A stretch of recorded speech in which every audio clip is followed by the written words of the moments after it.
Hi friends, Daaku Maharaj movie నుండి Urvashi రొటేలా out. ఏంది movie వచ్చి చాలా రోజులైంది, ఇంకా డాకు మహారాజ్ నుండి ఊర్వశి రొటేలా అవుట్ అనుకుంటున్నారా? సో మనందరికీ తెలుసు, ఓటీటీ ప్లాట్ఫామ్లో February 21st Daaku Maharaj movie అయితే మన నెట్ఫ్లిక్స్ రిలీజ్ చేయబోతుంది. సో నెట్ఫ్లిక్స్ అయితే డాకు మహారాజ్ మూవీని కొన్నది. సో ఈ కొన్న తరుణంలో ఏదైతే పోస్టర్ రిలీజ్ చేసిందో ఆ పోస్టర్లో ఊర్వశి రొటేలాని అవుట్ చేసేసారు. అంటే ఆ పోస్టర్లో బాలకృష్ణ గారు, బాబీ డియోల్ గారు, ఇంకా ప్రజ్ఞా జైస్వాల్ గారు వీళ్ళు ఉన్న తరుణంలో మెయిన్ హీరోయిన్ ఊర్వశి రొటేలాని తొలగించడం విమర్శలు వస్తున్నాయి.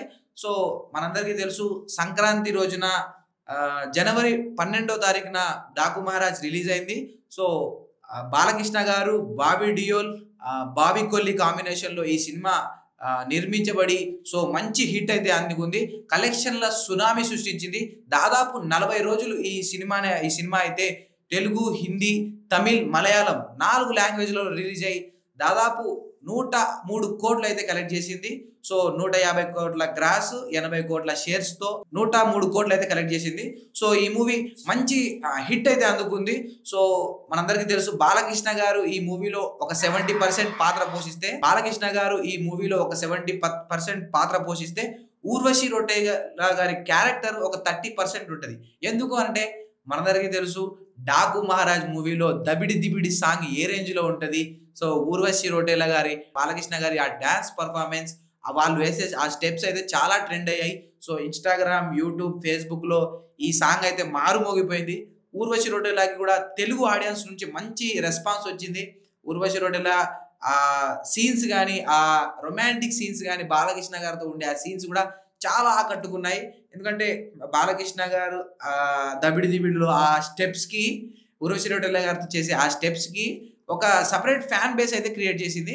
సో మనందరికీ తెలుసు, ఊర్వశి రొటేలా గారు, బాలకృష్ణ గారు లేని తరుణంలో కూడా ప్రతి ప్రమోషన్లో బాబీ కొల్లి గారితో పాల్గొని, తెలుగు స్టేట్స్లో చాలా ప్రమోషన్స్లో ఆమె పాల్గొని, నార్త్లో కూడా చాలా ప్రమోషన్స్లో ఆమె పాల్గొని, సో కొన్ని స్టేట్స్లో ఎలా అంటే ఊర్వశి రొటేలా గారి వల్లనే ప్రమోషన్ అయింది కూడా అని చెప్పుకోవచ్చు.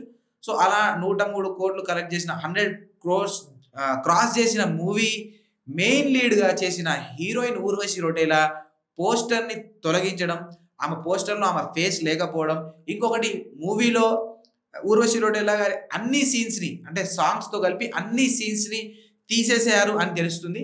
సో ఎందుకు తీసేశారు అని అంటే, రీసెంట్గా జరిగిన సైఫ్ అలీ ఖాన్ మర్డర్ కేసులో సో ఒక యాంకర్ అయితే ఊర్వశి రొటేలా గారిని అడిగితే ఆ మర్డర్ కేసు నుండి ఇలా జరగడం చాలా దారుణం అని ఆమె చెప్పే క్రమంలో సో మధ్యలో ఆమె ఒక టాపిక్ నుండి వేరే టాపిక్ వెళ్ళి, నా దగ్గర 5 కోట్ల డైమండ్ వాచ్ ఉంది, 5 కోట్ల డైమండ్ పర్స్ ఉంది అని చెప్పేసి, అంటే ఆమెకున్న ఏవైతే ఐటమ్స్ ఉన్నాయో అవి చెప్పడం స్టార్ట్ చేసింది. అంటే ఒక సెన్సిటివ్ మ్యాటర్లో ఇట్లా కామెడీ చేయడం ఏంటని చెప్పేసి నార్త్ నుండి కానీ, తెలుగు నుండి కానీ, ఓల్ ఇండియా వైడ్గా ఆమె మీద విమర్శలు వచ్చాయి.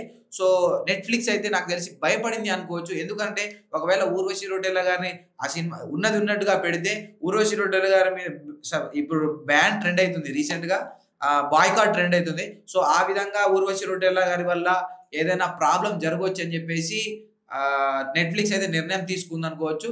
సో February 21 ఓటీటీలోకి డాకు మహారాజ్ వచ్చేస్తుంది.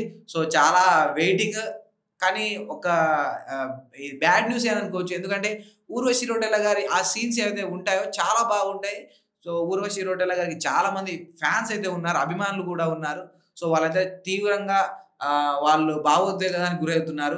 ఎందుకు పెట్టి ఉంటే బాగుండేది, అంటే ఎవరు బాయ్కాట్ చేసి ఉండేవాళ్ళు కాదు అని చెప్పేసి ట్రెండ్ అవుతుంది. నాకు కూడా లిటరల్లీ బాధేస్తుంది. ఎందుకంటే ఆ సినిమాలో చిన్న లీడ్ రోల్స్ ఉన్న వాళ్ళని కూడా పోస్టర్లో పెట్టి ఉంచారు. కానీ మెయిన్ లీడ్ బాలకృష్ణతో సరి సమానంగా ఉన్న ఊర్వశి రొటేలాని తీసేయడం కరెక్ట్ కాదనిపించింది. మీ కామెంట్ ఏంటో కామెంట్ చేయండి.